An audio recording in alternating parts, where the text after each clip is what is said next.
Hello everybody, इस video में हम बात करेंगे मंकी पॉक्स के बारे में। जैसे कि नाम से ही जाहिर है, मंकी पॉक्स एक ऐसी बीमारी है जो मंकी पॉक्स वायरस की वजह से होती है।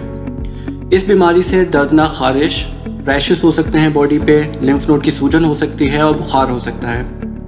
ज़्यादातर लोग मुकम्मल तौर पर सेहतयाब हो जाते हैं, लेकिन कुछ लोगों को शदीद बीमारी का सामना भी करना पड़ सकता है।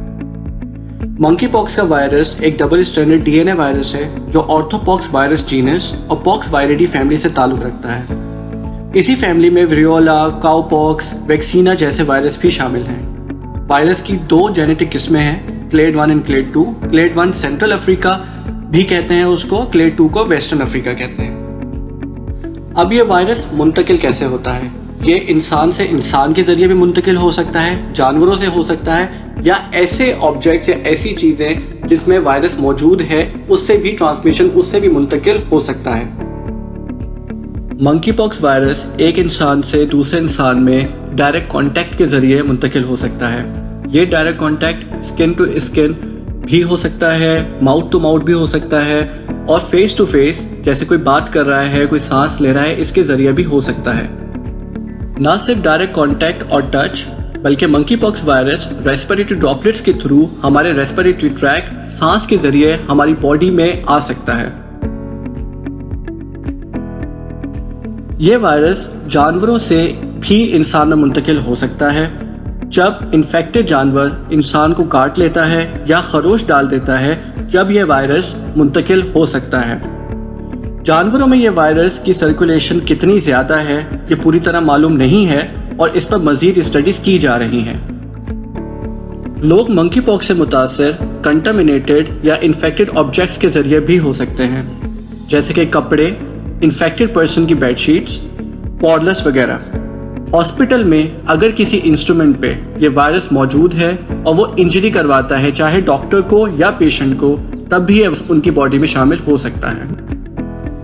अब ये वायरस किस किस को ज्यादा अफेक्ट कर सकता है? ये उन लोगों को ज्यादा अफेक्ट करेगा जिनकी कुव्वत मुदाफियत पहले से ही कम हो, जैसे कि छोटे बच्चे, हामला औरतें, वो लोग जिनको HIV है। हाँ, अगर कोई इन्फेक्टेड हो गया है तो उसके हाउस होल्ड भी रिस्क में है कि उनको भी ये बीमारी, उनको भी ये वायरस लग सकता है। जाहिर है डॉक्टर्स और नर्सेज जो ट्रीट कर रहे हैं इन्फेक्टेड पर्सन को, वो भी इसमें इन्वॉल्व होंगे, और ये वायरस सेक्सुअली भी ट्रांसमिट होता है। मंकी पॉक्स की अलामत आमतौर पर एक हफ्ते के अंदर शुरू होती हैं, लेकिन ये 1 से 21 दिन तक भी शुरू हो सकती हैं। सिम्टम आमतौर पर 2 से 4 हफ्ते तक रहते हैं, लेकिन वो लोग जिनका कुव्वत मुदाफियत कम है उनमें यह अलामत ज़्यादा देर तक भी रह सकती हैं।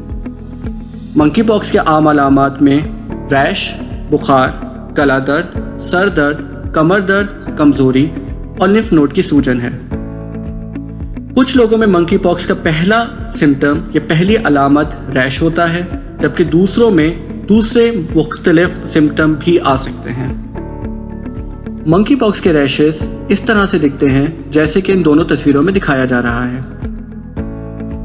इन रैशेस में शदीद खुजली और दर्द भी हो सकती है। वक्त के साथ इन रैशेस में पानी भी भर सकता है। जब ये रैश ठीक होने लगते हैं तो ये रैशेस ड्राई हो जाते हैं, क्रस्ट बन जाते हैं और आखिर में गिर जाते हैं। अब ये रैशेस कहाँ कहाँ हो सकते हैं? ये जिस्म के किसी भी हिस्से में हो सकते हैं, जैसे कि हाथों और पाँव के तलवों पर, चेहरे, मुंह और गले में, और जेनाइटल रीजन में भी हो सकते हैं।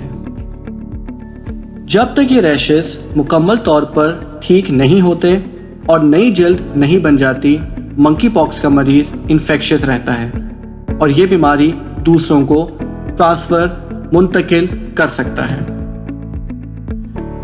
कुछ लोग मंकी पॉक्स वायरस से मुतासिर तो होते हैं, लेकिन इनमें अलामत जाहिर नहीं होती। पर जिन लोगों में अलामत जाहिर होती हैं उनमें मंकी पॉक्स के मरीज शदीद बीमार भी हो सकते हैं। मिसाल के तौर पर जल्द बैक्टीरिया से मुतासिर हो सकती है, जो कि एब्सेस या शदीद जल्द के नुकसानात का सबब बन सकती है। दूसरी कॉम्प्लिकेशन में नमूनिया, आंख में कॉर्नियल इन्फेक्शन से देखने की सलाहियत खत्म हो जाना, निगलने में मुश्किलात, उल्टी मोशन जिसकी वजह से पानी की शदीद कमी हो जाना, सेप्सिस एंकेफेलाइटिस, मायोकार्डाइटिस, प्रोक्टाइटिस, बेलेनाइटिस, यूथराइटिस जैसी बीमारियां भी हो सकती हैं और इनमें जो सीवियर कॉम्प्लिकेशन है वो ये कि इससे मौत भी वाकई हो सकती है। लोग जो मेडिकेशन या मेडिकल कंडीशन की वजह से इम्यून सप्रेशन, कुव्वत मुदाफ़े जिनकी कम हो, उनका शिकार हैं, उनमें मंकी पॉक्स की वजह से शदीद बीमारी हो सकती है। मंकी पॉक्स की पहचान करना मुश्किल हो सकता है क्योंकि दूसरी इन्फेक्शन या मेडिकल कंडीशन भी इसी तरह से लग सकती हैं। ये ज़रूरी है कि मंकी पॉक्स को chicken pox, measles, bacterial skin infection, scabies, herpes, syphilis और दूसरी सेक्सुअली ट्रांसमिटेबल इन्फेक्शन और मेडिकेशन एसोसिएटेड एलर्जी से फ़र्क किया जाए। किसी को मंकी पॉक्स होने के साथ साथ दूसरी बीमारियां भी हो सकती हैं जैसे कि हर्पीस। इसी तरह एक बच्चा जिसको मंकी पॉक्स का शक हो उसको चिकन पॉक्स भी हो सकता है। इसी वजह से टेस्टिंग ज़रूरी है ताकि लोगों को जल्द से जल्द ट्रीटमेंट मिल सके और आगे का फैलाव रोका जा सके। Polymerase chain reaction PCR mpox के लिए बेहतरीन लेबोरेटरी टेस्ट है। डायग्नोस्टिक स्पेसिमेन रैश से डायरेक्टली लिए जा सकते हैं जैसे कि स्किन, फ्लूइड या क्रस्ट। अगर स्किन लीजन ना हो तो ओरोफेरेंजियल, एनल या रेक्टल स्वैब पर टेस्टिंग की जा सकती है। खून की टेस्टिंग नहीं की जाती। एंटीबॉडी डिटेक्शन मेथड ज़्यादा मुफीद नहीं होते क्योंकि ये मुख्तलिफ ऑर्थोपॉक्स वायरसेस के दरमियान फ़र्क नहीं कर पाते। मंकी पॉक्स का इलाज का मकसद रैश का ख्याल रखना, दर्द का इलाज करना और कॉम्प्लिकेशंस को होने से रोकना है। जल्दी और सपोर्टिव केयर ज़रूरी है ताकि अलामत को कंट्रोल किया जा सके और आगे के मसाइल से बचाया जा सके। याद रहे, जिन लोगों को मंकी पॉक्स होता है उनका ख्याल दूसरों से दूर रखकर करना चाहिए। कई एंटीवायरल जैसे कि टिकोविरामेड जो पहले स्मॉल पॉक्स के इलाज के लिए इस्तेमाल हुई थी, एम पॉक्स के इलाज में भी इस्तेमाल हुई हैं और मजीद दवाइयों पर स्टडीज की जा रही हैं। स्मॉल पॉक्स की वैक्सीनेशन तकरीबन 80 से 85% कारआमद है मंकी पॉक्स से बचाने के लिए। अब अगर किसी को मंकी पॉक्स हो जाए तो उसे क्या करना चाहिए? उसे अपने घर में और अगर मुमकिन हो तो अपने कमरे में रहना चाहिए। जैसे कोविड-19 में था, हाथ अक्सर धोते रहना चाहिए, साबुन और पानी से या हैंड सैनिटाइजर से, खासकर तब जब रैशेस को छुआ जाए। छूने से पहले और छूने के बाद भी हाथ धोने चाहिए। जब तक रैशेस ठीक ना हो, दूसरों के साथ होते वक्त मास्क जरूर पहने और अपने रैशेस को ढक लें। जब किसी के साथ कमरे में ना हो तो अपनी जिल्द को ड्राई, खुश्क और खुला रखें। मुंह के छालों के लिए नमक वाले पानी से गरारे करें। जिस्म के छालों के लिए सिट्स बाथ या गर्म पानी के बाथ के साथ बेकिंग सोडा या एप्सम सॉल्ट का इस्तेमाल किया जा सकता है। दर्द के लिए पैरासीटामोल विच इज पेनाडोल या आइबुप्रोफेन विच इज प्रोफेन लिया जा सकता है। जिनको मंकी पॉक्स वायरस हो गया है उनको ये काम बिल्कुल नहीं करने चाहिए। अपने दानों को फोड़ना या अपने रैशेस को खुजलाना बिल्कुल नहीं चाहिए क्योंकि इससे हीलिंग स्लो हो सकती है। ये दाने दूसरी जगह फैल सकते हैं और इन दानों पर बैक्टीरियल इन्फेक्शन भी हो सकती है।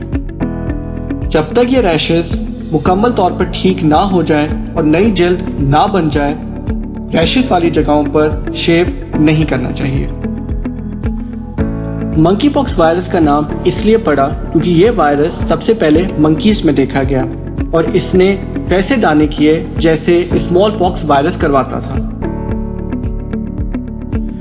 वैसे तो मंकी पॉक्स के केसेस अफ्रीकन कंट्रीज में ज्यादा होते हैं, लेकिन मौजूदा इतलात के मुताबिक ये cases UK, USA, Canada, Spain, Portugal, Sweden और इटली में भी पाए गए हैं। पाकिस्तान की हेल्थ मिनिस्ट्री ने मंकी पॉक्स का पहला केस 16 अगस्त 2024 को कंफर्म किया और 20 अगस्त 2024 तक टोटल 4 केसेस की कंफर्मेशन मिल चुकी है। ये मंकी पॉक्स का केस है जो 20 अगस्त 2024 को कंफर्म किया गया। ये पाकिस्तान का चौथा केस है। पेशेंट कश्मीर से है, जो कि पिम्स हॉस्पिटल इस्लामाबाद में एडमिट है। Thank you to all.